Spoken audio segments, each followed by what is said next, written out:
Hoy tendremos la parte número 50 del tema La paz de Dios y vamos a ver cómo precisamente en este capítulo que vamos a tratar hoy de Efesios 3, veremos de nuevo cómo hay algo especial que nos va a sobredimensionar, nunca mejor dicho.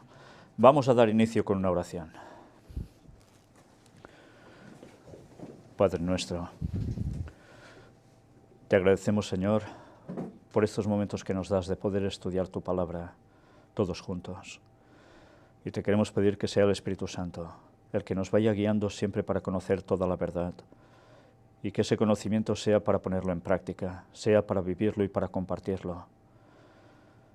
Que su manifestación esté con nosotros de ese modo tranquilo, que vaya directamente a nuestro entendimiento y nos ayude a comprender cada palabra tuya. Perdona nuestros pecados. En el nombre de Jesús te lo pedimos todo. Amén. Bien, pues para empezar, ya sabéis que siempre mostramos unas imágenes. En el inicio ya veis que hay una persona orando, puesta de rodillas. Esto tiene que ver con lo que veremos hoy precisamente en el capítulo de Efesios 3, pero a mi espalda hay una ilustración que creo que vale la pena que veáis. Y es, si me aparto lo veréis mejor, esta. Sí, no es que esté poético ni romántico, pero sí que es algo que aparece bajo esta simbología en lo que vamos a ver hoy. Y supongo que ya los que conocéis algo de Biblia enseguida determináis a qué hace referencia. Pues hoy lo vamos a explicar un poco. Vamos directamente, como es habitual, antes de entrar en lo que es la lectura de Efesios 3, el análisis, por las noticias de estos últimos días referentes al plagio satánico de la paz de Dios. Continuamente no paran de salir noticias, muchas de ellas vinculadas al Vaticano, que tienen que ver precisamente de un continuo citar la palabra paz. Pero cada vez es más desmesurado. Se está acumulando una de noticias sobre paz tremenda. ¿Y por qué creéis que están saliendo tantas noticias con la palabra paz? Pues evidentemente porque la gente está necesitada de paz y el papado, moviendo tantos hilos por detrás, ahora está queriendo ofrecer directamente una solución. Pero veremos que también esa palabra aparece en otros lugares y está siendo usada en algo muy concreto, en una situación que está viviendo el mundo y que tiene precisamente al mundo en vilo. Y ahora lo veremos.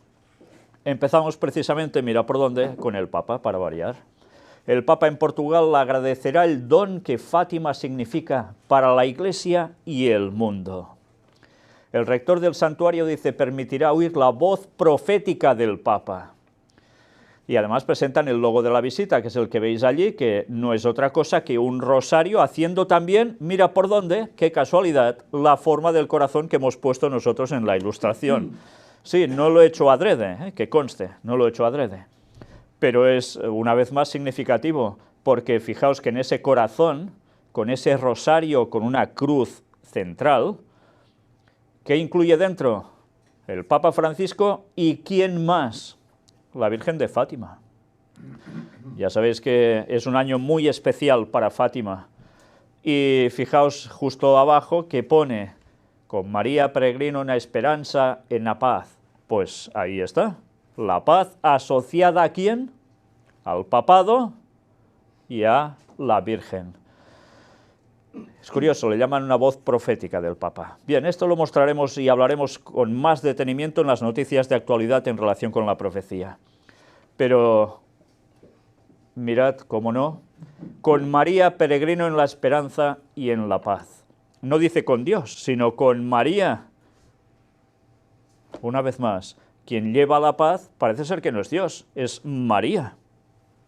Bueno, ya hablaremos de todo esto y de todos los títulos que se le dan a la Virgen María Cuando empecemos a tratar los temas de los misterios de Babilonia, estoy ya en fase de documentación para ir presentando las imágenes y poder empezar en breve con todo ello. Pero ya veis, el tema de la paz, sigue estando por todos lados. Y mirad qué nos dice: permite unir el pontificado de Francisco al mensaje de Fátima. Y recordemos cómo precisamente cuando él cogió el pontificado, dijo que ofrecía su pontificado ¿a quién? A la Virgen. Con lo cual, evidentemente, ya vemos cómo todo no está pasando porque sí. Es un proceso muy bien estudiado. Sí, esto lo vamos a comentar en su momento en las noticias de actualidad, sí, porque habla de... Bueno, ya lo digo ahora, ya puesto. Para el coordinador de la visita, el tema de la paz permite unir el pontificado de Francisco al mensaje de Fátima. Esto es un periodo histórico en el cual el Santo Padre afirma que se está desarrollando una tercera guerra mundial en trozos. Sí, como la famosa carta de Albert Pike a Giuseppe Mazzini, los dos grandes masones luciferanos en su momento, que hablaba de esas 3 guerras mundiales antes de que se produjera incluso la primera, y que lo clavaron, dónde sería, quién las haría, todo. Y la tercera, igual, está pasando tal como estaba escrito, y no es por designio divino, por profetas de Dios, sino por agenda satánica, que es algo muy distinto. ¿Y a qué va asociado todo esto? Pues a una situación de guerra, de temor, y por tanto la gente que pide paz. Y mirad por dónde, quien habla de esa tercera guerra mundial en trozos es siempre el Papa. Lo tiene muy claro que esa agenda satánica está en funcionamiento, y él es el que quiere ofrecer la paz, la solución. Bueno, ya hablaremos más de todo esto. Colombia. Los obispos expresan preocupación sobre corrupción, salud, paz y educación. Fijaos cómo todo va asociado y la paz es una buena solución a todo esto. Sobre la paz aseguraron que miran el futuro con esperanza, pero lamentaron el incremento de la violencia e inseguridad. Claro, en todas partes está yendo esto a más, sobre todo en la cuestión latinoamericana, que tanto abunda. ¿Y qué pide la gente? Paz, lógicamente. Pues tendrán su solución a su momento. Francisco envía su bendición al pueblo costarricense, y en una entrevista aparece esto, con motivo de la audiencia que el Santo Padre concedió a los obispos en la visita ad limina. ¿Y de qué hablan? Pues evidentemente paz, cómo no. Francisco en la catequesis: la esperanza no defrauda porque está fundada en el amor que Dios nos tiene. Invitó a ayudarnos mutuamente con el testimonio de nuestra fe y perseverancia, para que así nuestra esperanza iba continuando. ¿Y de qué van hablando? De paz, paz. Pero fijaos precisamente en la parte de abajo, porque nos va a llevar a la primera de las noticias que hemos mostrado. Pidamos a María, Madre de Misericordia, que interceda por nosotros, concluyó el Papa, para que nos ayudemos mutuamente con el testimonio de nuestra fe y perseverancia, y crezca así nuestra esperanza. Que el Señor los bendiga. Muchas gracias. O sea que si no es por la Madre de Misericordia, el título que le dan, en este caso a María, una función, que en verdad es Dios quien la tiene, pues Dios no los puede bendecir. Pues vaya cosas, ¿no? Por tanto, una vez más, estamos viendo cómo todos esos títulos que le está dando a María, la Iglesia Católica y el Papa haciendo mucha incidencia, porque ya dice que su pontificado es mariano, ya vemos por dónde va todo. Alguien se está erigiendo como el portaestandarte de toda una religión, un emblema, y es la Virgen María. Ya hablaremos en los misterios de Babilonia de todo esto, porque realmente son cosas que no van a tener desperdicio. Texto completo de la catequesis del Papa Francisco en la audiencia del 15 de febrero de 2017. La seguridad de que Dios nos ama no nos la debe quitar nadie. ¿Y qué aparece por allí? Pues mirad cuántas veces habla de paz. ¿Creéis que son pocas? ¿Os dais cuenta que es un machaqueo continuo sobre las mentes cada vez que el Papa está hablando sobre paz, paz, paz? Es el líder moral, es el líder que habla de paz por encima de todos, y es a quien todos van a mirar para recurrir a esa paz, para una solución mundial. Pero ahora atención, porque vamos por Donald Trump. Los palestinos tienen que estar dispuestos a reconocer a Israel. Antes os decía, no toda la paz tiene que ver solo con el tema del papado. también Estados Unidos e Israel están en la cuestión, que ya sabéis cómo todo va asociado también por detrás al Vaticano. ¿Y de qué hablan? Pues esa situación entre palestinos e israelíes que tiene que llegarse a un gran acuerdo de paz. Y siempre la paz tiene que ser el punto central de esa situación. Pues bien, ya hablaremos de esto más a fondo en las noticias de actualidad, pero evidentemente con las veces que aparece la palabra paz es más que suficiente para darnos cuenta de la importancia que este tema tiene, no solo para esa región, sino evidentemente para todo el mundo. Todo el mundo. El Papa en Santa Marta, la paloma, el arco iris y la alianza. Fortalecerlos es responsabilidad de todos. El Papa recuerda cuando era niño y recibió la noticia de que la guerra había terminado. ¿Os dais cuenta qué cosa se está uniendo? La paloma, el arco iris y la alianza. ¿A qué imagen nos lleva en retrospectiva esto, bíblicamente hablando? ¿La paloma? ¿Qué paloma? Fijaos, nos lleva al arca de Noé con la paloma que es soltada y vuelve ¿con qué? Con el olivo, ¿no? Unas hojitas, una ramita de olivo. Y ha sido emblema de paz. Fijaos cómo Picasso también lo hizo famoso en uno de sus cuadros, ¿eh? El arco iris, ¿dónde nos lleva? Al arca. Después que se termina todo, ¡pam!, aparece el arco iris como pacto de que la tierra jamás volverá a ser destruida universalmente por un diluvio. ¿Y la alianza? ¿A qué alianza se refiere? Pues puede ser que sea o la otra arca, porque queda un poco así, divagando, o puede ser la alianza que se produce precisamente con el arco iris, ese pacto que significa alianza también, ¿no? Bien, pero ¿a quién se asocia el concepto de paloma normalmente? En otro lugar de la Biblia aparece, ¿no? Y es en el bautismo de Jesús, el Espíritu Santo. Pero es curioso porque ellos utilizan todo esto y evidentemente ya sabemos que la paloma para ellos tiene otro significado. Evidentemente no para la gente de a pie feligrés normal católico, que no lo saben, sino que tiene la simbología de la señora Semiramis. Bueno, eso también aparecerá en los misterios de Babilonia. Sí, la paloma es el remanente en Cantares, es cierto. Evidentemente vemos que coge connotaciones bíblicas para llegarnos a otra cuestión que en definitiva nada tendrá que ver con la realidad bíblica. Pero evidentemente de qué nos va a hablar, pero no es fácil custodiar la paz y también a nosotros, aunque aquí nos parece estar en paz, el Señor pedirá cuentas sobre la sangre de nuestros hermanos y hermanas que sufren la guerra, cómo se preocupa uno y cuida uno el arco iris y la paloma de la paz. ¿Qué hago para que el arco iris sea siempre una guía? Porque todos nosotros estamos involucrados en esto.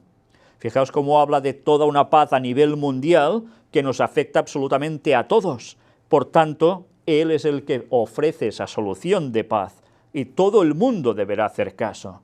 Y recordemos que la profecía es clara, lo van a conseguir, por un breve tiempo, pero lo van a conseguir, y después ya sabemos lo que vendrá.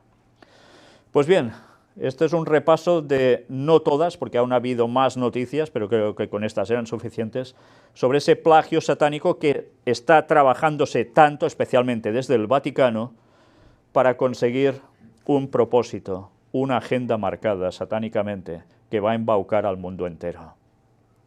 ¿Nosotros ahora qué haremos? Pues volver a los textos bíblicos, que es donde verdaderamente se encuentra la auténtica paz de Dios, y veremos cómo, aunque en este capítulo no termina de aparecer la palabra paz, evidentemente por lo que allí aparece, vamos a darnos cuenta cómo va relacionado del todo con esa paz de Dios que está no en el mundo en general, precisamente, sino en los corazones de los que lo quieren seguir de verdad. Y en el capítulo 4 sí que veremos que vuelve a aparecer la palabra tal cual, paz. Vamos, una vez más, si tenéis Biblia, a ver Efesios capítulo 3 y empezaremos desde el versículo 1 hasta el último de ellos. Por esta causa, yo, Pablo, prisionero de Cristo Jesús por vosotros los gentiles. ¿Por qué ahora escribe esto Pablo aquí? prisionero de Cristo Jesús por vosotros los gentiles. ¿Jesús era prisionero de quién? Cuando escribió esto era prisionero de los romanos. Pero, ¿por qué dice él, Pablo, ¿por qué dice él que es prisionero de Cristo Jesús por vosotros los gentiles? ¿Quién lo puso en la cárcel a él? Fueron las autoridades. ¿Influidas por quién? Por los judíos que no aceptaron a Cristo como el Mesías y fueron detrás de Pablo, allí donde iba, para minarlo y finalmente poderlo llevar a lo peor. Una vez el encarcelado, dice que es prisionero de Cristo Jesús por vosotros los gentiles. Porque recordemos que los efesios eran gentiles en su mayoría. ¿Prisionero de Cristo Jesús? Pero Jesús no nos da la libertad. ¿Por qué dice prisioneros de Cristo Jesús? Porque en este mundo somos prisioneros de Satanás o somos prisioneros de Cristo. No hay otra. Pero con una gran diferencia, ser prisioneros de Satanás es llevarnos a todo lo peor. Porque no puedes salir de lo que él te está dando, ofreciendo continuamente. Estás atrapado. Pero Jesús te da la libertad. Pero eres su prisionero. Pero un prisionero a gusto. Porque estás con él y fijaos qué le pasa a él por predicar a Cristo, pues que se va a la cárcel. Por tanto, es prisionero de Cristo Jesús, sí. ¿Y quién lo custodia? ¿Quién lo custodiaba a Pablo? ¿Quién estaba con Pablo allí? ¿No estaba el Espíritu Santo con él? Era su verdadero custodio. Los seres humanos estaban ahí, pero nada más. Quien lo estaba dominando y controlando en todo momento era el Espíritu Santo, era Dios mismo. Prisionero de Cristo Jesús. Ojalá todo el mundo pudiera decir que es prisionero de Cristo Jesús. Porque ser su prisionero quiere decir que siempre estarás en las mejores condiciones. No es una cárcel que agobie, no es una cárcel para el mal, es todo lo contrario. Pero él está allí por los gentiles. Qué interesante, ¿eh? Está pasando penurias porque él no callaba para dar el mensaje a los demás. Que le importaba un rábano si se iba a la cárcel. No le importaba en absoluto. Él estaba allí, aún en la cárcel, sirviendo a Dios y a los intereses del pueblo de Dios. ¿Eso no es libertad estando en cárcel? Impresionante, ¿eh? La paz de Dios estaba con él. ¿Habéis visto que diga, soy prisionero de Cristo Jesús por vosotros los gentiles y estoy aquí pasándolas mal por culpa vuestra, miserables? ¿Es que no? Todo lo contrario. Veremos cómo se expresa con un amor hacia ellos tremendo. Mirad si no. Si es que habéis oído de la administración de la gracia de Dios que me fue dada para con vosotros. ¿Que no lo habían oído lo que él escribía? ¿No habían leído eso? ¿Nadie les había contado?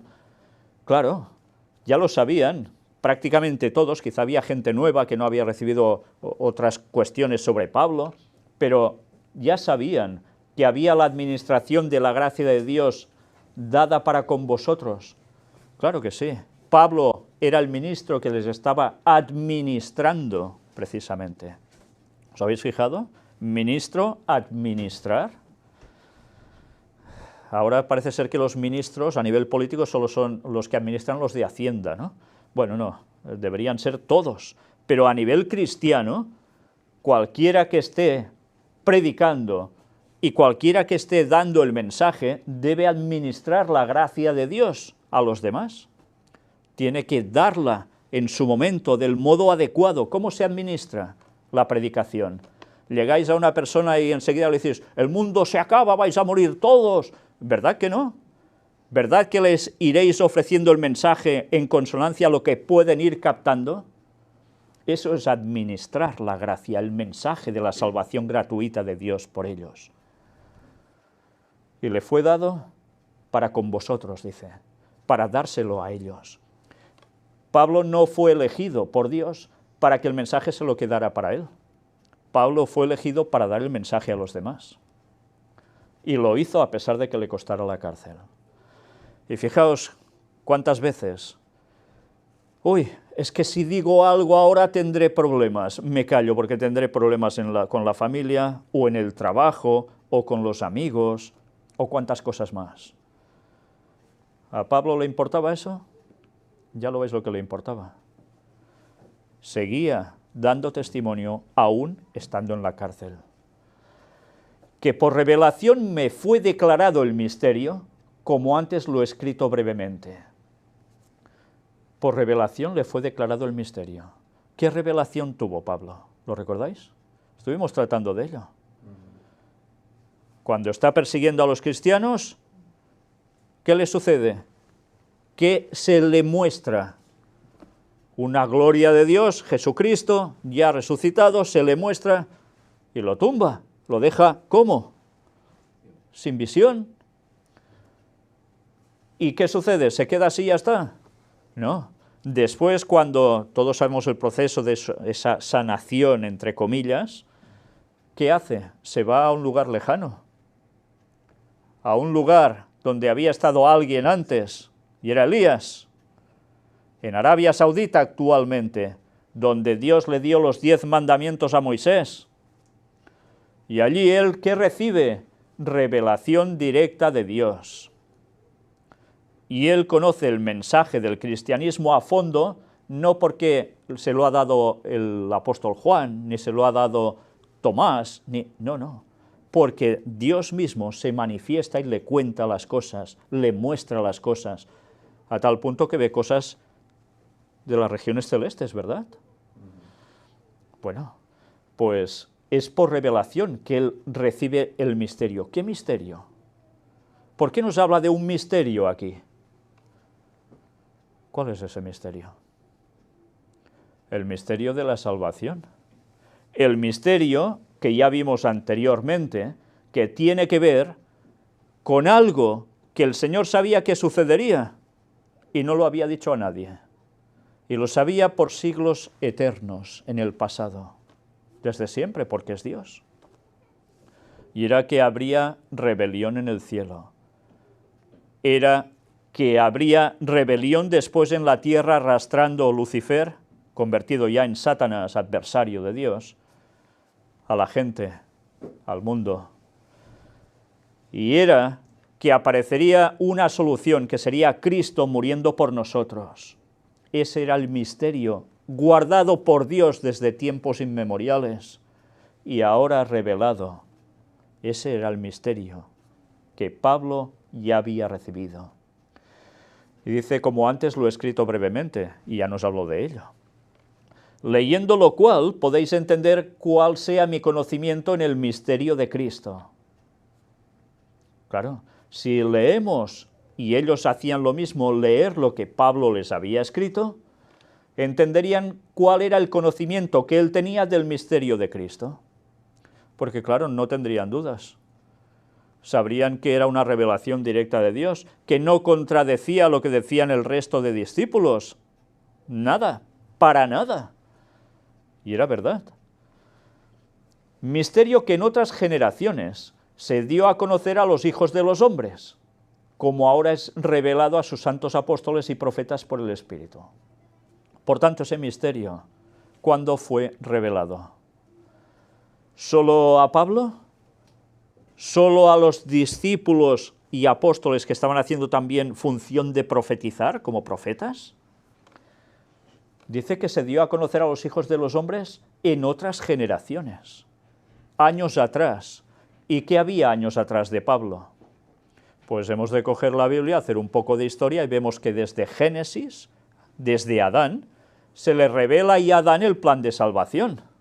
No se lo inventa Dios para dárselo a Pablo o a los apóstoles en ese preciso momento, sino que ya le dice a Adán algo, y le hace algo para Adán y Eva, y es hacer el primer sacrificio con las pieles de esas ovejas. ¿Qué hace? Los viste. Y ya les está enseñando que un ser inocente, simbolizado como un cordero puro, sin mancha, inocente totalmente, sin culpa, iba a morir por ellos para que pudiesen ser salvos caras a Dios. Y desde entonces ellos tienen que empezar a hacer sacrificios. Y tienen que recordar en esos sacrificios que esto no era porque sí, para, mira, vamos a matar animales y ya está, qué ilusión, sino que era para recordar que cada pecado suyo iba a llevar a Cristo a la cruz, a morir por ellos. Pues eso ya se había revelado en generaciones anteriores.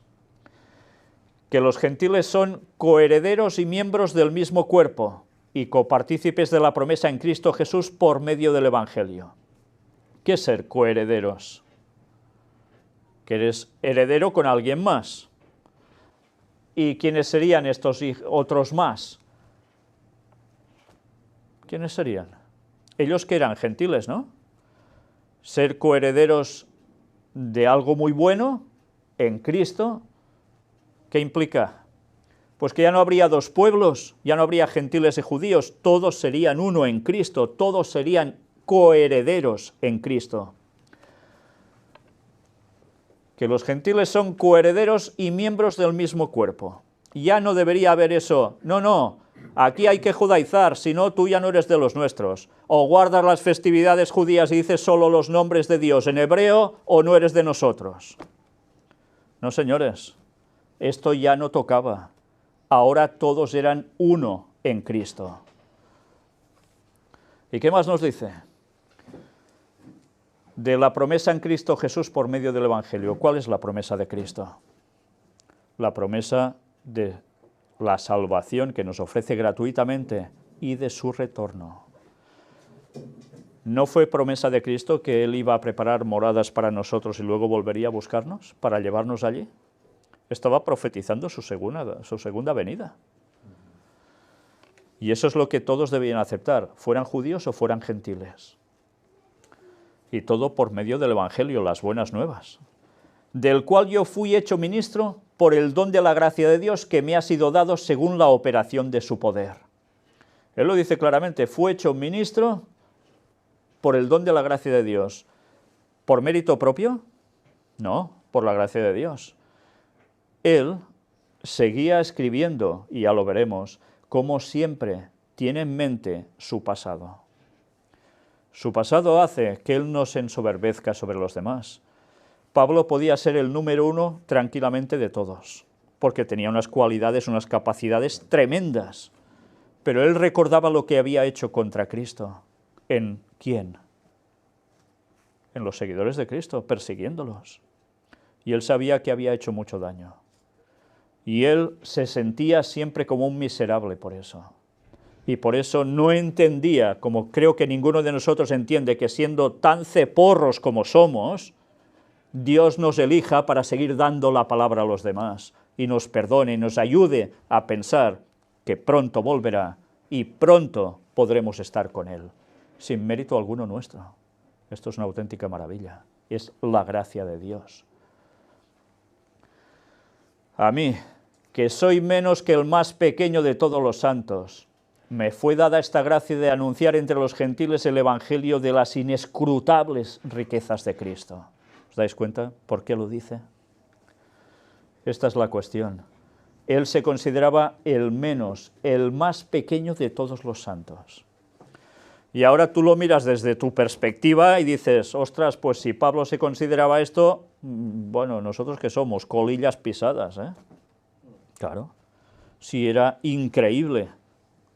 Bueno, pues mira por dónde, su humildad, él sabía su pasado.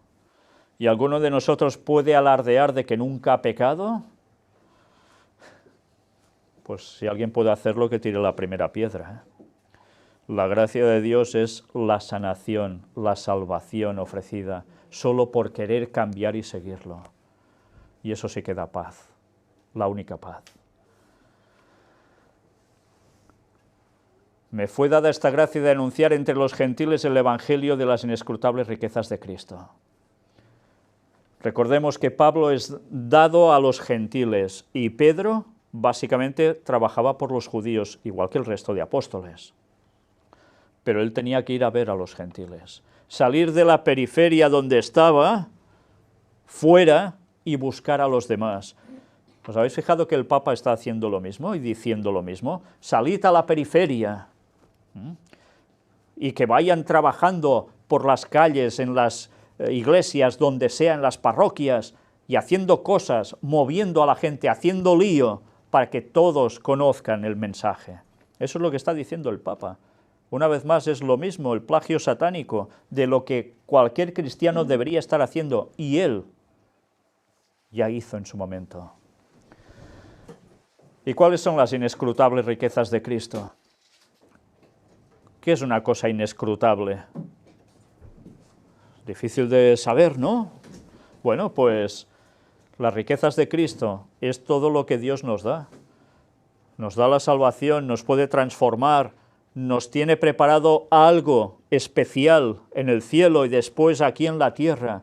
Estas son las riquezas de Dios para con nosotros. Y de aclarar a todos cuál sea la dispensación del misterio escondido desde los siglos en Dios que creó todas las cosas. Su función era aclarar la dispensación de ese misterio de salvación. Y lo hacía, ¿eh? Vaya que sí lo hacía. Mirad todas las cartas que aún hay recogidas de Pablo en la Biblia. Y eso es una parte. Imaginaos la de veces que debió estar predicando, de lo cual no hay registro, de sus múltiples viajes por distintos lugares. Pues eso es lo que hacía, dispensar el misterio escondido desde los siglos en Dios. Es curioso, ni los ángeles sabían que habría una rebelión en el cielo. Ni los ángeles sabían que se iba a crear la tierra y el ser humano en ella. Y menos sabían que iban a pecar siguiendo una rebelión del cielo. No sabían nada. Pues ese misterio escondido en Dios desde los siglos de los siglos, ya era una cuestión de mostrarlo claramente a los demás. Y dice que Dios que creó todas las cosas. Una vez más, ¿por qué les dice esto a los efesios? Porque ellos tenían creencia en multitud de dioses, y especialmente en una divinidad, recordemos esto, Diana de los Efesios, la antigua Semiramis, que era considerada la madre tierra también, entre otras cosas. Lo mismo que dice el Papa, la madre tierra, como dicen también los indios en Latinoamérica y la gente de la nueva era. Viene todo de lo mismo, es el culto a Semiramis, el culto satánico por excelencia. Y mirad qué nos dice ahora.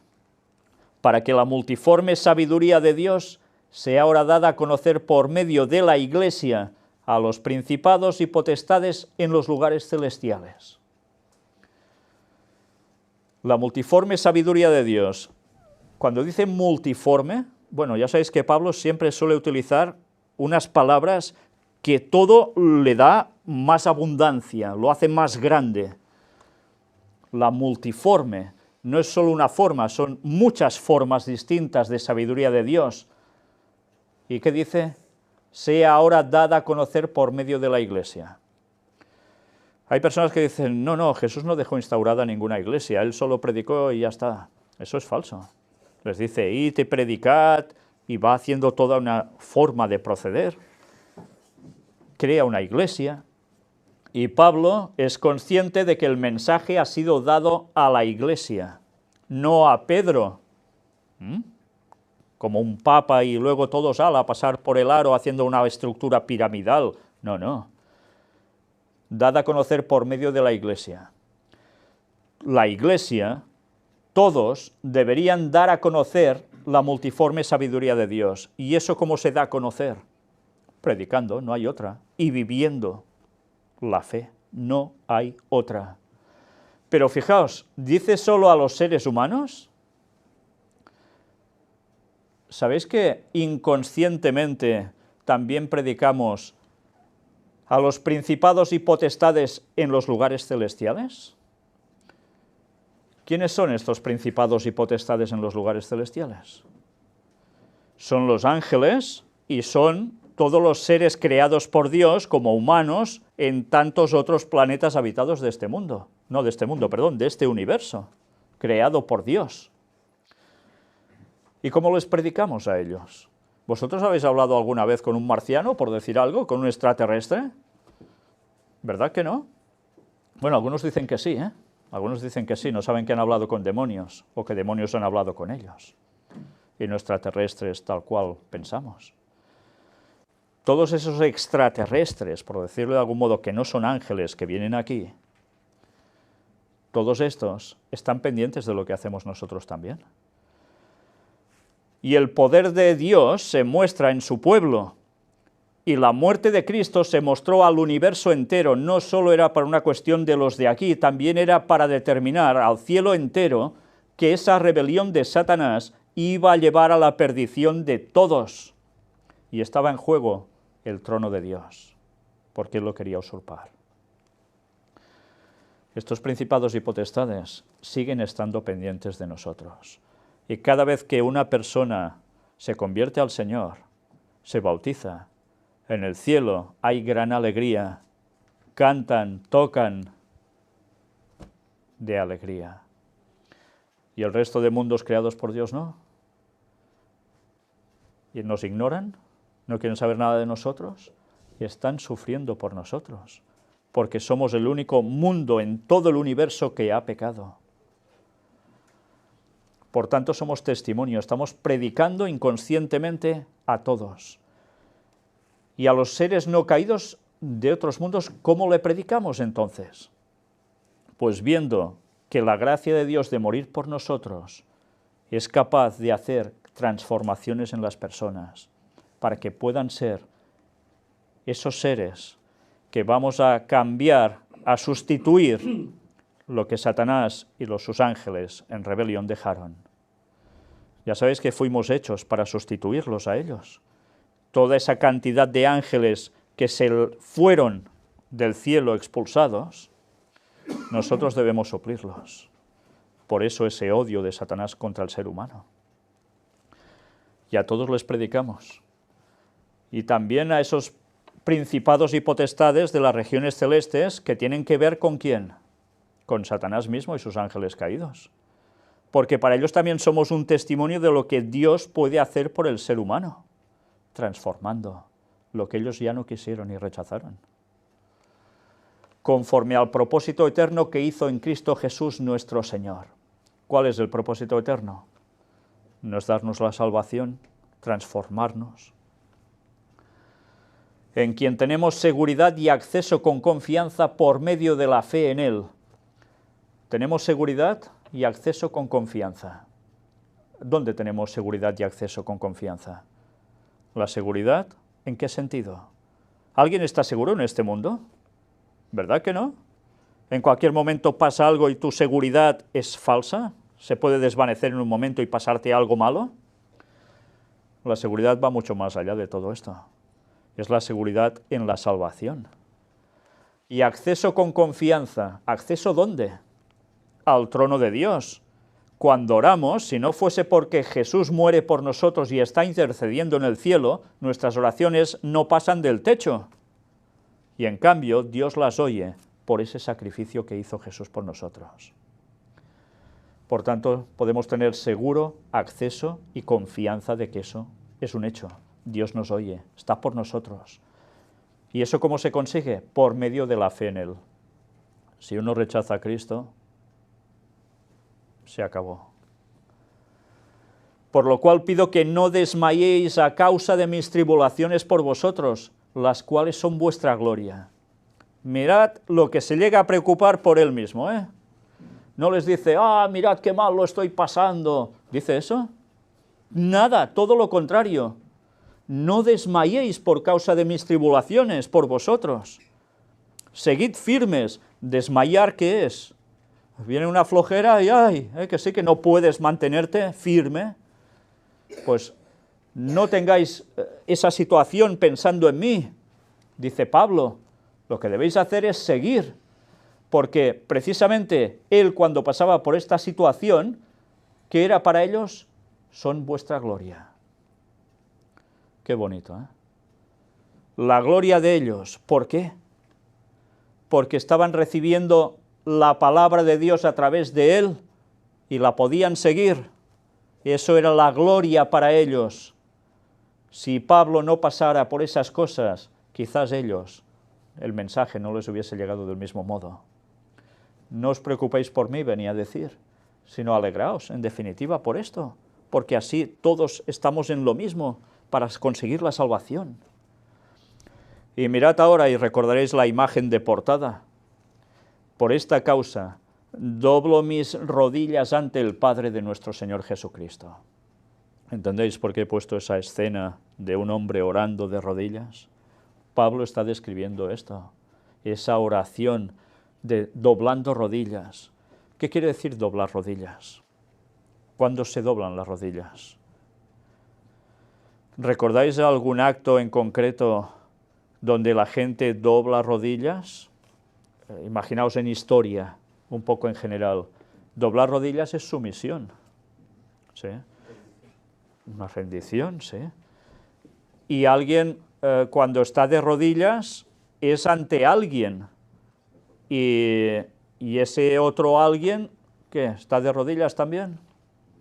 No, porque es el que manda, en esos momentos, y puede ser para bien o para mal, claro. Pero resulta que estar doblado de rodillas ante Dios, en acto de humildad, reconociendo que Dios es Dios por encima de todo y es nuestro Creador, y es bueno, es amor, eso nos lleva a someternos a Él de mucho agrado, porque sabemos que lo que nos va a ofrecer no es cortarnos la cabeza, sino que es darnos la vida eterna.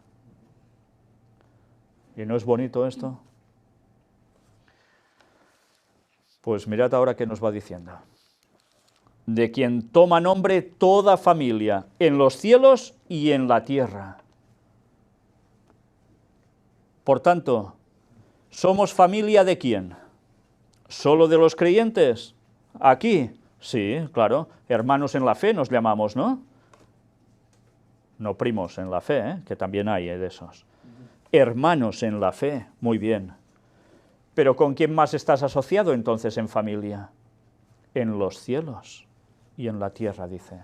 En la tierra ya lo sabemos, pero ¿y en los cielos? ¿Quién es nuestra familia en los cielos? Que además tenemos todos, si somos familia, tenemos todos un mismo apellido, por decirlo algo, prácticamente, ¿no? Todos somos así, familia íntima. Los ángeles y los seres creados de otros mundos que jamás han pecado. Estos son nuestra familia. ¿Y pensáis alguna vez, cuando todo esto haya terminado, cuando Ellen White nos describe que podremos visitar otros mundos creados por Dios y podremos visitar a los seres que ha creado en tantos otros lugares y hablar con ellos y darnos cuenta de que unos aquí, otros allá y todos unidos en Cristo por Dios? Qué bonito, ¿eh? ¿No tenéis ganas de viajar a otros mundos y conocer personas de otros lugares que jamás han pecado? ¿Por qué creéis que están tan pendientes de nosotros? Porque para ellos lo nuestro es una anomalía en el universo. Y ellos ven además cómo Satanás ha conseguido hacer un caos absoluto en un solo planeta en todo el universo. Cuando en ellos jamás han pecado, jamás han tenido mal, jamás han sufrido, jamás lo han pasado mal en ningún sentido, ni han muerto, y nosotros estamos pasando por 6.000 años de historia y vaya historia. Pues qué bonito será cuando además nos recibirán. Y para ellos es curioso, seremos algo especial. ¿Por qué? Porque habrán visto cómo hemos sufrido generación tras generación para poder ser como ellos. ¿Qué necesidad teníamos de haber pasado por todo esto? ¿Verdad que no habría necesidad? Pero cayó Adán, cayó Eva. ¿Y quién ha ido cayendo a lo largo de toda la historia? Cada ser humano que ha pasado por este planeta. Y alguien puede decir, no, yo soy santo, yo no peco, yo, nunca he pecado. ¿Alguien puede decir eso? Pero hay algo que todos podemos decir. Gracias a Dios, coge nuestros pecados y los borra. Gracias al sacrificio de Cristo por nosotros, por su sangre. Y ahora somos uno con esa familia. Y lo somos ya ahora antes de ir allí. Ya lo somos. Hay personas que se sienten muy solos, ¿sabéis? Hay personas que se creen que están en el planeta sin familia, sin nadie. Y algunos tienen familia y alguien, pero no están en la fe, son otro mundo aparte. Y además normalmente con problemas hacia ellos. Y no recuerdan que hay una gran familia que está por ellos. Hermanos en la fe y hermanos que están también en los lugares celestiales. Y a Dios por encima de todo. Nadie está solo en verdad. Para que os dé conforme a las riquezas de su gloria, el ser fortalecidos con poder en el hombre interior por su espíritu. Una vez más, ya veis que cuando Pablo escribe, a veces hay que ir deteniéndose porque empieza a rebuscar las cosas, Parece, uy, que esto es complicado de entender. Bueno, vamos por partes. Para que os dé, ¿quién? Dios, a nosotros, a ellos, en ese caso a Efesios, conforme a las riquezas de su gloria. Ya hemos visto lo que eran las riquezas de su gloria, todo lo bueno, el ser fortalecidos con poder en el hombre interior por su espíritu. ¿Quién nos fortalece interiormente? El Espíritu Santo. Sin la labor del Espíritu Santo haciendo esto, no hay nada a hacer. Él nos fortalece. Y además con poder, no un poquito, con poder. Para que habite Cristo por la fe en vuestros corazones, a fin de que arraigados y cimentados en amor, y luego continúa con lo que veremos, pero antes me detengo aquí, para que habite Cristo por la fe en vuestros corazones. Si no hay fe, Cristo no puede habitar en ningún corazón. ¿Y cómo habita Cristo en el corazón? A través del Espíritu Santo. Pero si no hay fe, el Espíritu Santo allí no va a hacer nada. Por tanto, debemos pedir fe, para que el Espíritu Santo esté en nosotros, nos transforme y nos ayude a ser como Él quiere que seamos. Y fijaos, dice, por la fe en vuestros corazones. Algo totalmente de nuestro interior. A fin de que, arraigados y cimentados en amor, ¿qué es estar arraigado? ¿De dónde surge esto? Todos sabemos una planta o un árbol que tiene normalmente por debajo raíces. Y habéis visto que a veces hay vendavales tremendos, tempestades absolutas, y aún hay árboles que se mantienen ahí firmes. ¿Por qué? Porque están arraigados. Ahora poned esto en comparativa con cimentados, que es la otra palabra que utiliza. ¿Qué es estar cimentado? ¿Qué se hace para cuando se levanta una estructura de un edificio? Primero que se ponen los cimientos, sin lo cual el edificio estaría allí, que no serviría para nada. En cualquier momento sopla el lobo y se cae, ¿verdad? Ya sabéis el cuento, ¿no? Pues evidentemente hay que estar cimentados en amor. Mirad qué bonito, en amor. No se trata de estar arraigados y cimentados en cualquier otra historia, en amor. Y ahora sí, ahora nos va a llevar a lo que hemos visto que está a mis espaldas. A fin de que arraigados y cimentados en amor, seáis plenamente capaces de comprender con todos los santos cuál sea la anchura, la longitud, la profundidad y la altura. Seáis plenamente capaces de comprender. Dice, ¿conocer solo un poquito? Plenamente capaces. Quiere decir que si hacemos ese proceso, Dios nos dará la comprensión para captar las cosas. Pero dice, ¿solos? No, no, con todos los santos. Quiere decir que el pueblo de Dios, ¿qué debe hacer? Ponerse en manos del Señor para poder ser capaces de comprender todos juntos. Esa es la labor del Espíritu Santo. No solo trabaja en un individuo, trabaja en el colectivo, trabaja en la iglesia. No estoy hablando de denominaciones, estoy hablando de iglesia como pueblo de Dios verdadero, auténtico, por desgracia ahora ya casi sin nombre, pero pueblo de Dios. Y antes hablábamos de un nombre, para todos. Pues hijos de Dios, sí, cristianos de verdad, adventistas de los de antes. Eso es lo que debería ser nuestro nombre. Pero fijaos que nos dice ahora, cuál sea la anchura, la longitud, la profundidad y la altura, y de conocer el amor de Cristo que excede a todo conocimiento para que seáis llenos de toda la plenitud de Dios. Antes de entrar en el dibujito que hemos puesto en un principio, mirad qué nos dice después de hablar de estas dimensiones, y de conocer el amor de Cristo.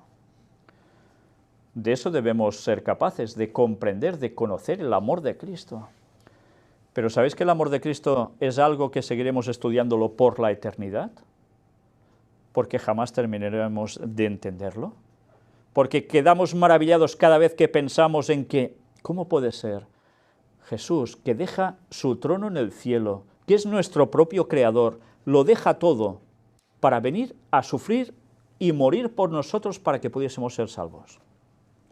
Y no vino en plan, uy, cuidado que estoy aquí. No, no.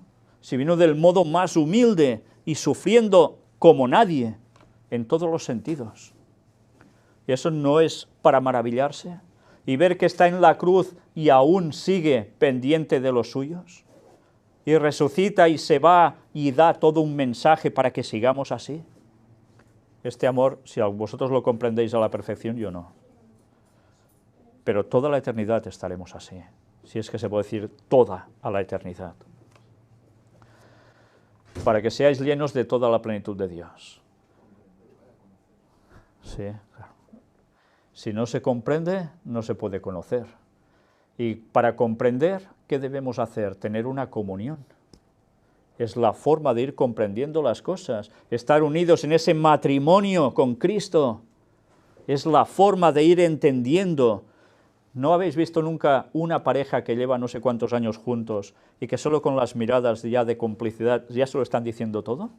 ¿Verdad que sí? Se conocen a la perfección. Pues eso debe ser con Cristo. Esa comunión tan íntima que nos da ese conocimiento y nos llega al corazón. ¿Y de qué modo? Mirad de qué modo. Porque dice que seáis llenos de toda la plenitud de Dios. Plenitud de Dios. Bueno, entender ese concepto ya es tremendo, se nos escapa. ¿Cómo podemos comprender la plenitud de Dios? Pero Él intenta decirnos algo para que asimilemos un poco qué es eso. Y ahora rogaría que pongas la imagen que está a mi espalda. Yo me voy a apartar un poco para que lo veáis. Fijaos bien, Él dice anchura, longitud, profundidad y altura. ¿Cuántas dimensiones conocéis vosotros normalmente? 3, ¿no? ¿Cuáles son las 3 dimensiones que conocéis? Largo, ancho y alto, ¿no? ¿Y por qué Él dice 4? ¿Se ha equivocado? Pablo es tonto y no sabe más y miráis, y ahora sale por aquí. No, no. Él cita 4 dimensiones. Evidentemente, para citar esa cuarta dimensión, si una sería altura, la profundidad, ¿cómo lo pondrías? Pues en el dibujito lo hemos puesto. Una base intermedia, desde la cual tú situado puedes ver, sí, la longitud, puedes ver la anchura, puedes ver la altura por encima de tu cabeza, pero por debajo de tus pies, ¿qué vas a ver? Profundidad. Por tanto, esa es la cuarta dimensión que él engloba. ¿Y por qué 4? Bueno, es una forma cúbica, ¿no? Esto tiene mucha trascendencia. Pero además pensemos una vez más en el 4 como un todo absoluto en Dios. Norte, sur, este, oeste, todo en general, los 4 puntos cardinales, lo abarca todo. Dios es impresionante, nos sobredimensiona. Por eso pone otra dimensión, porque nos sobredimensiona. Pero mirad también el dibujo una vez más. ¿Qué hay alrededor de este hombrecito que veis aquí puesto en esta estructura rectangular? Hay un corazón alrededor, el amor de Cristo, sin el cual todas estas dimensiones no tienen sentido alguno, se pierden. Pero hay algo más que también está, no sé si lo apreciáis bien, dentro de la persona. Un pequeño corazón también. Sí. Pues ese pequeño corazón es el que se une con el gran corazón, en un mismo sentir, en un mismo amor. ¿Qué nos dice él? Seáis plenamente capaces, arraigados y cimentados en ese amor. ¿De qué? De comprender con todos los santos cuál sea la anchura, la longitud, la profundidad y la altura, y de conocer el amor de Cristo, que excede a todo conocimiento, nos sobredimensiona, para que seáis llenos de toda la plenitud de Dios. Eso es lo que quieren nosotros. que seamos llenos de toda la plenitud de Dios. Y ser llenos de toda la plenitud de Dios, ¿qué implica? ¿No implica también los frutos del Espíritu Santo, que es el que trabaja en nosotros? Pues el cristiano que no denote los frutos del Espíritu Santo, que ya hemos tratado y trataremos más, tiene un problema. Ese conocimiento de Dios no va a ser tal. Y fijaos que ese conocimiento de Dios no es solo una teoría, es una conexión de amor entre unos y otro, el Señor. El conocimiento, porque sí, intelectual, no sirve de nada. Es más, la mayor parte de grandes personas que hablan tener mucho conocimiento están cerca de Dios. Y a veces hablan de las cosas de Dios, pero resulta que están totalmente alejados del Señor. ¿Por qué? Porque no hay un conocimiento íntimo de Él. No hay ganas de profundizar trabajando el corazón con Dios. Y tanta teoría no sirve de nada. La teoría debe ir ligada a la práctica, si no ese conocimiento de Dios es nulo. Y ya sabéis que a mayor conocimiento, más responsabilidad. Y Dios nos va a pedir cuentas por eso. Y sabéis, algunas personas dicen, pues si hay que tener tanta responsabilidad por conocer más de Dios, pues prefiero no saber nada, y así Dios no me puede pedir nada. Bueno, pues entonces no puede ser parte del cuerpo de Dios, en su plenitud, porque quieres ser un ignorante, y no vas a manifestar conocimiento, ganas de buscar, te vas a quedar fuera. Por tanto, el cristiano tiene que ser una persona que profundice en el conocimiento de Dios en todos los aspectos y los viva. ¿Y para qué? ¿Para él solo? Para darlo también a los demás. Y aquel que es poderoso para hacer todas las cosas mucho más abundantemente de lo que pedimos o entendemos, según el poder que actúa en nosotros. A él sea gloria en la Iglesia, en Cristo Jesús, por todas las edades, por los siglos de los siglos. Amén. ¿Quién es aquel que es poderoso para hacer todas las cosas mucho más abundantemente de lo que pedimos o entendemos? ¿No es Dios? Y a veces nosotros pedimos y no creemos que nos lo va a dar. O no terminamos de entender lo que quiere. Y nos quedamos a medias. Él es más poderoso de lo que nos podemos llegar a imaginar. Pedimos, pero pedimos sabiendo lo que pedimos a veces. Pedís mal, dice el texto, sí. Jesús lo dijo claramente, pedís mal. Pero hay alguien que nos ayuda también a pedir, porque si no lo tendríamos claro, ¿eh? El Espíritu Santo gime por nosotros, con gemidos indecibles, dice, para verdaderamente expresar lo que a veces no podemos ni expresar con palabras. Y el Espíritu Santo ofrece esa oración a Cristo, y Cristo se la presenta al Padre como intermediario, no la Virgen María. A Él sea gloria en la Iglesia, en Cristo Jesús, por todas las edades. Iglesia en Cristo Jesús. ¿Y ahora tiene Iglesia Cristo Jesús? Claro que la tiene, dice, por todas las edades. Por tanto, hay Iglesia de Dios desde que Él se fue hasta el fin del tiempo, por todas las edades. ¿Y qué iglesia es la Iglesia de Dios? Ya, claro, unos dirán, no, yo soy pentecostal, yo evangélico, yo mormón, yo soy no sé qué, y todos tienen la verdad. Tú, ¿qué cosas?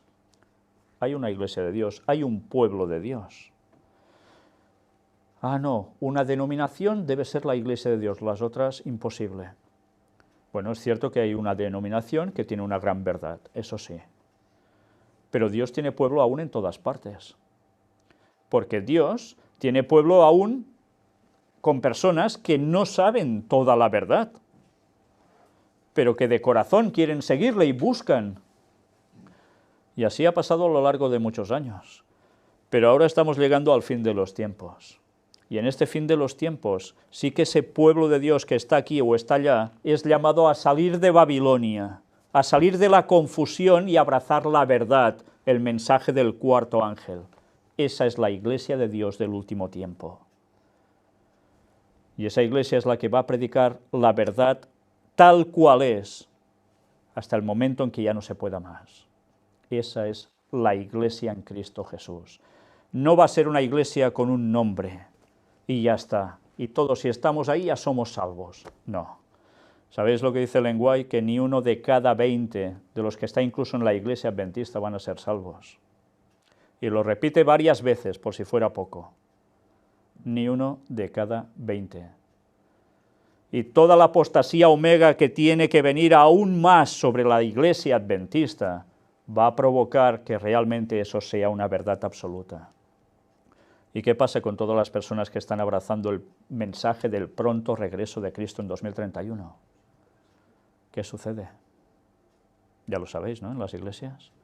Normalmente son echados fuera. Sin argumentos, porque no los hay, porque lo hemos demostrado claramente todo, gracias a Dios. Pero son echados fuera. Pero Dios tiene un pueblo. Y Dios lo va a mantener hasta el final, y más gente se irá añadiendo a su pueblo. Por los siglos de los siglos, en Cristo Jesús, por todas las edades. Esa va a ser la gloria en la iglesia de Cristo. ¿Cuál es la gloria en la iglesia de Cristo? ¿No es estar en la gloria de Dios? ¿No es tenerlo dentro de nosotros y manifestarlo al mundo? ¿No es tener la verdad porque Él es la verdad y darla a conocer a los demás? Esa es la gloria de Dios en su pueblo. Y eso se va a culminar en su retorno cuando Él venga a buscar a los suyos. De nosotros depende si terminaremos diciendo amén o nos vamos a rebotar. Pero hay solo una verdad. La verdad no tiene cosas a medias. Hay una sola verdad. Y es Cristo. Y debemos abrazarlo. Cristo y su palabra. Y no desechemos las profecías, porque las profecías finales nos marcan absolutamente todo. Que Dios nos ayude a seguir profundizando en su palabra. Efesios 4 nos va a seguir dando maravillas de las cuales podríamos estar tratando mucho tiempo. Y como siempre, recordemos, hay que crecer en el conocimiento de Dios, pero hay que vivirlo. Que Dios os bendiga. Vamos a terminar con una oración.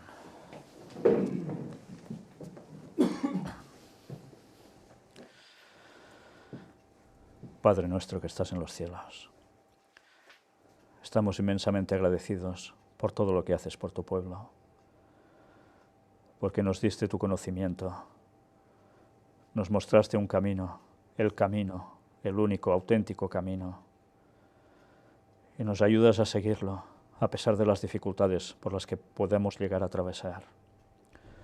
Y te damos gracias por personas como Pablo, que han sido un ejemplo para que sigamos sus pisadas también, siendo firmes hasta el fin, pase lo que pase. Y te queremos pedir humildad, que nos ayudes a cambiar, a sacar todo lo malo de nosotros, a buscarte de todo corazón, que el Espíritu Santo se posesione totalmente de nosotros y nos ayude a hacer tu obra en nosotros y hacia los demás. Perdona siempre nuestros pecados, Señor, pero ayúdanos en este camino de la santificación para ir superando etapas y poder llegar a tener tu carácter, a ser como tú, Señor, dentro de nuestras posibilidades. Cuida de tu pueblo en todo el mundo. Estén donde estén, se llamen como se llamen, pero que en el fondo todos tienen tu sello, porque tú los estás buscando, tú los estás sellando en este juicio del cual ya estamos en él, sobre los vivos, y que estemos preparados para aguantar hasta el final. Perdónanos, Señor, siempre, y ayúdanos también a nosotros a perdonar a los demás. En el nombre de Jesús te lo pedimos todo, por su enorme sacrificio. Amén.